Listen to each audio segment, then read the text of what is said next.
Hei, hyvää huomenta ja ihanaa aamua. Tänään on ollutkin siis todella viileetä. Vielä 8 jälkeen tuntuu, että saakeli kun palelee. Mutta pikkuhiljaa aurinko alkaa nousta ja täällä me taas viipotetaan. Täällä on ihan järjetön määrä on ollut joka puolella nyt noita villisikoja. Niitä on tuolla golfkentälläkin, että onko repinyt Atalajan uudet kentältäkin niitä paikkoja kuin muutakin. Vähän sieltä sun täältä ja melko paljon ja useasta kohtaa. Mutta samoin täällä alhaalla on näkynyt kuulemma peurojakin paljon ja kaikkea muuta, mutta tuo vähän jengi on puhunut, että koska vuorilla on ollut tänä vuonna tosi paljon tulipaloita ympäriinsä muutenkin, niin eläimet alkaa tulla tänne alaspäin. Että jotenkin ne tulee turvaan ja hakeutuu turvaan. Mutta eiköhän me kaikki mahuta tänne samaan kuitenkin. Ja Nala ei saa mennä sinne puolelle ja hän sitten meni. Hän tottelee niin näköjään hyvin, että se on meidän semmonen pikku perseilijä. En tiedä lähtikö se syömään hevosen paskaa vai mitä, mutta sitä hän välillä tekee. No onneksi hän tuli takaisin. Joo. No mutta täällä me taas viiputellaan menemään näitten kahden kanssa.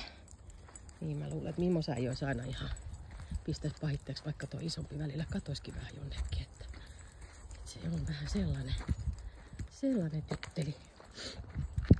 Mimosa mielellään varmaan välillä vähän antaa niin sanotusti pataan. Mutta olen sitten ihanakin. Ja sillä vaan riittää vielä vauhtia. Hän on vasta 2 V. Tää toinen on sitten 9 ja tänä vuonna sairastanut tosi paljon tän leishmanian takia on ollut melkoisia ongelmia, että on pari sytostaattia saanut ja jalan infektio meinaa millään lähteä, että on saanut siihen nyt 5-6 antibioottikuuria. Ja on ollut vähän haastavaa, kun kaikki antibiootteja ei ole saanut maasta. Sitten on tullut vähän taukoa ja taas pamahtanut uudelleen. Ja joka haastavaa. Mutta nyt näyttää melkoisen hyvältä. Ehkä Mimosa pääsee kohta taas Davidin matkaa perjantareissulle. Hän on tehnyt tai nyt vaan Nala yksinään, niin laitetaan kotota. On 5-7 tuntia käydä tuimassa ja siellä on 10-15 koiraa. Ja pitää semmoista retkipäivää. Nauttii elosta ja olosta. Okei. Onpa hiljaista kyllä. Me yleensä kävellään tuolla toisella puolella, mutta nyt me tultiin välillä tälle toiselle puolelle. Että ehkä me mennään sitä kautta takaisin nyt kun aurinko alkaa nousee, niin tää tulee äkkiä niin pirskatin kuuma. Ja ehkä me nähdään siellä vähän kavereita, että ainakin tuo näytti autolla Larry ja Barry ja Larry Berry. Se on kyllä Barry, eikä Berry. Larry Barry. Joo. No niin, me suuntaamme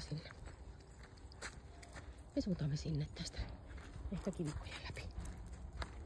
Ihanaa päivää. Sanonko Mimosakin kanssa, että aivan ihanaa torstai-päivää kaikille. Ja Nalakin sanoo. Sanonko Nalakin? Hyvää torstaita kaikille. Nala. Tänne.